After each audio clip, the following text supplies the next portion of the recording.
Hi, this is Will. Today I want to discuss what they're talking about, the rewarming drills that you see one company puts out, and they've done several. One where they get themselves submerged in a creek basically, and they rewarm themselves using some techniques that this guy learned training with the Navy SEALs or whatever. And I just, when I watched his videos on both of them that he did, I felt I had some concern with people there that would learn these things and then think that they rely on high-speed equipment to save their lives. And I just felt like I had to kind of show you some techniques and some fire starting stuff that might help you. The comments made by the guy was that you don't start a fire, you're not gonna be able to start a fire. Well, that's kind of nonsense, and I really think that I spent 20 years in the military. I've been in many schools, worked as a contractor, and I'm not talking construction contractor, but I've done a lot of different things. I've been to multiple winter survival, cold weather survival schools, and that's not to brag or build a bio for you. I'm just trying to give you an idea of my experience level. The concern is basically this: they're telling you not to start a fire. You can't start a fire. Your dexterity in your hand is going to go down. Well, I'm going to show you a technique called a windmill technique at the end of this video that'll help you get dexterity back in your hands. One thing in my unit, we all got trained as paramedics. I kept my paramedic license up and did wilderness medicine training also.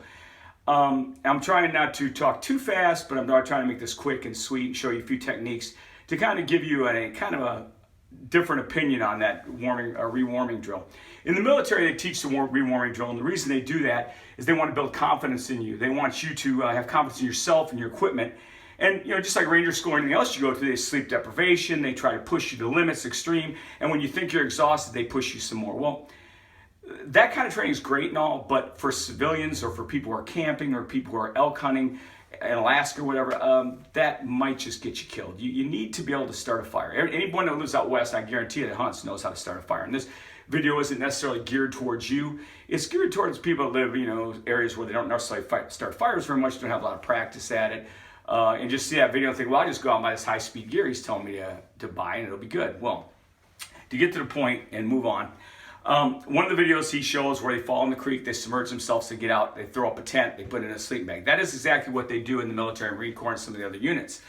Other units have a different outlook on that. Some of the schools I've been to teach you different things to do. And you can do that if you have a good sleeping bag. A good synthetic sleeping bag will absorb the moisture and push to the outside of the bag and will dry slowly and keep you warm.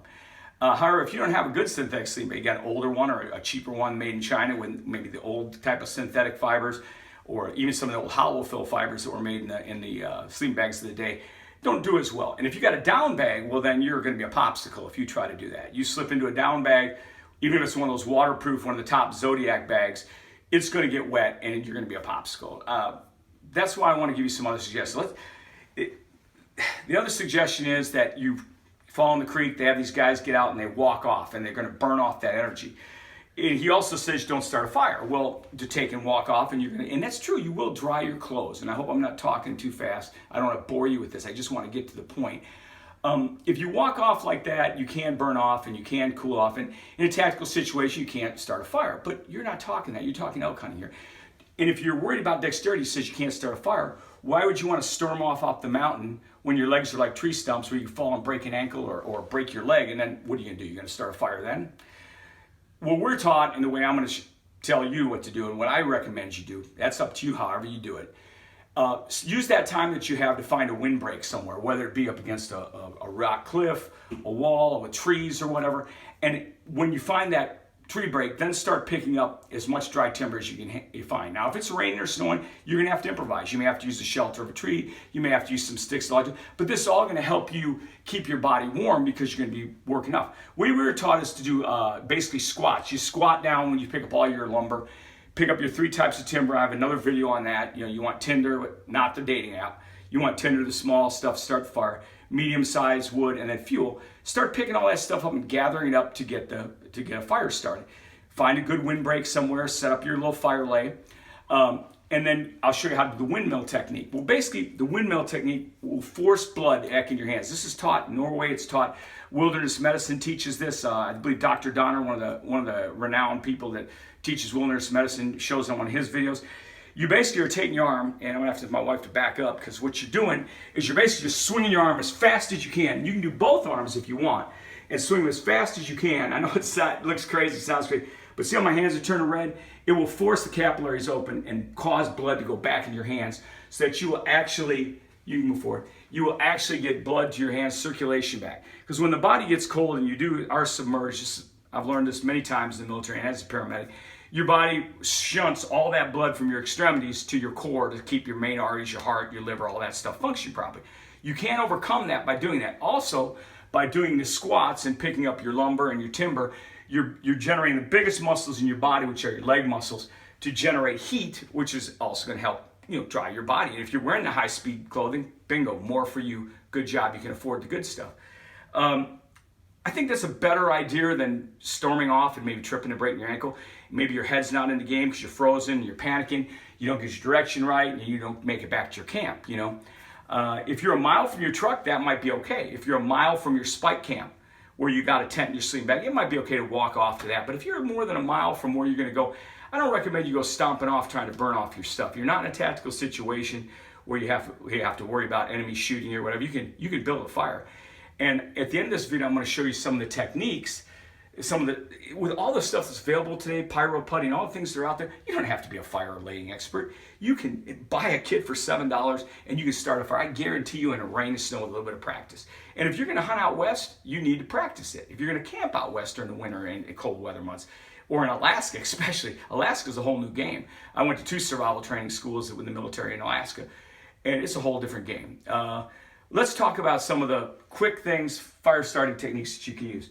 What I like, preferred method, is I take a lighter, a Bic lighter, and I modify it. I'll show a video on that too, where you take the safety catch off of it that is used for children, and I'll wrap duct tape around it. You take this duct tape, at the end of the video, I'll show you where you spin it off and you can start a fire, and this stuff will burn for 5 minutes. I like cotton balls soaked in gasoline and then dipped in cotton. Take this, it's compact, stick it in your cargo pocket, you'll always have it. Even if this weren't in a bag and this lighter got wet, completely submerged, I've had lighters submerged in water for over an hour just to practice it. You can shake it out with the little end here where the little port is, and then blow it out, even if it's cold and snow in there, blow it out, and you can pump this a few times, and you will get a fire with this lighter again. Get a Bic, don't buy a cheap one, they work. Other things I can tell you about are these SOS things here. SOL, I'm sorry. They're little fire wicks, and I show it in my video. You fan these out, they're just like the cotton ball base. They're saturated with, I believe, a kerosene base or some Vaseline base. And they even give you this little fire starter thing that you see it shows sparks. With the kit for $7. Come on, you can't start a fire? Please. These are in that. The other ones you have is fire cubes. These are like the old cubes they used to give in the military with their old little fold-out stoves. And you get the cubes. They burn really well. You can use them under your little cook stoves if you don't have the propane-type gas stoves or the ISO mix stoves. These also come with the little lighter stick in it. My favorite, I usually make my own kits, but as you get older and you get a little more money, you get lazy. You can buy this kit from Kaiser. It's $11. This is made in California. The only thing I like about California, is the redwoods. California redwood has got the best resin in their redwood, in any of their resin in their trees. Resin burns accelerate, it accelerates the burn. This comes with a little cheap rod and fire starting striker, so you can start the fire, and even saturated rope, which if you ever seen the hemp rope, it works really good for burning. All comes in a little kit for $11.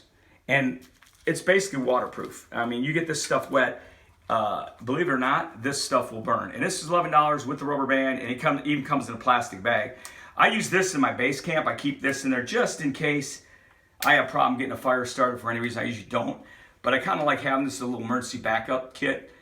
Keep it in my kit and keep it at the base camp or my spike camp even. Works really good. It's a little bit bigger, a little bit more cumbersome for you guys that like to go real lightweight. Other thing I want to talk about is you can even use these Remington oil wipes. I carry these in the field. These burn really well. These will burn for like 5 to 7 minutes, and they're an accelerant. They'll work just like any of these other things you saw. Sounds crazy, but if you don't believe me, try it. I'm not going to waste them because they're like $1.80 a piece.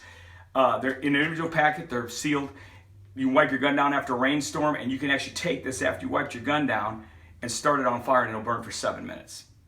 Crazy, huh? But it works.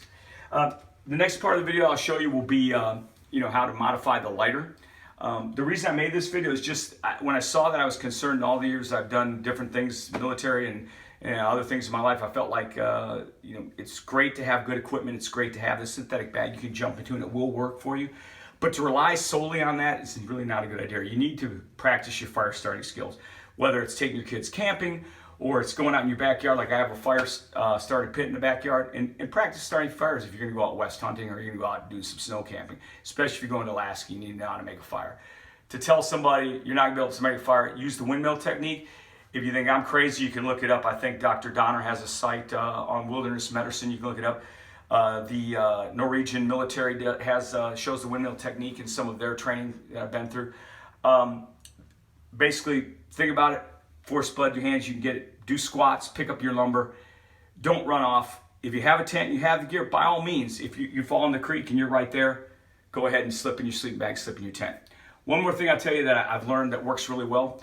Quick class on that is rocks that are near the river, not rocks that are saturated in river water because they will explode. You can take small rocks and figure out what would fill your boot, fill them up in your shirt, take these rocks back when you get your fire started, heat these rocks up, because if your boots became fully saturated, the Gore-Tex is soaked, you're going to want to dry the boots from the inside out as well as the outside. So when you get the fire going, you put your rock lay in there, you take your rocks out with a couple sticks, and you fill your boots with these warm rocks. Now, you don't want to make the rocks too hot, because some rocks, even if they're not river rocks, may explode and pop on you. You don't need that. Just get them nice and warm where you can't touch them with your hand, and drop them in your boot, in your Gore-Tex boots. It'll steam the boot out from the outside, put the boots next to your fire, rotate them, and it will dry your boots inside out and from the outside. Dry them real quick. I've dried boots with just using 2 sets of rocks in and out of the boots, and dried them in an hour that were completely saturated, that had been, walked across the creek several times, thought they were waterproof, and no, they're not. And I was able to dry them. So just some techniques, just some things to think about. Don't always believe the local person that's trying to peddle you something and sell you something. I don't do this to make money. I don't do it to get subscribers. My daughter set this up a year ago so I could teach some of the things I've learned in all the years that I've been out here doing stuff. And I just like to share it with people. I think YouTube is a great place to share ideas, and you can take bits and pieces of what I have. You may have your own way of doing things, but learn from other folks. Don't always take the latest and greatest and say, yeah, if you buy $1,000 worth of gear, you're going to be fine. And it is good gear, don't get me wrong. But you don't necessarily need all that stuff. You need to have the basic skills, because that's what's going to keep you alive. It kept the caveman alive, basically starting a fire. Anyway, that's my video, and stay tuned for the next part of it.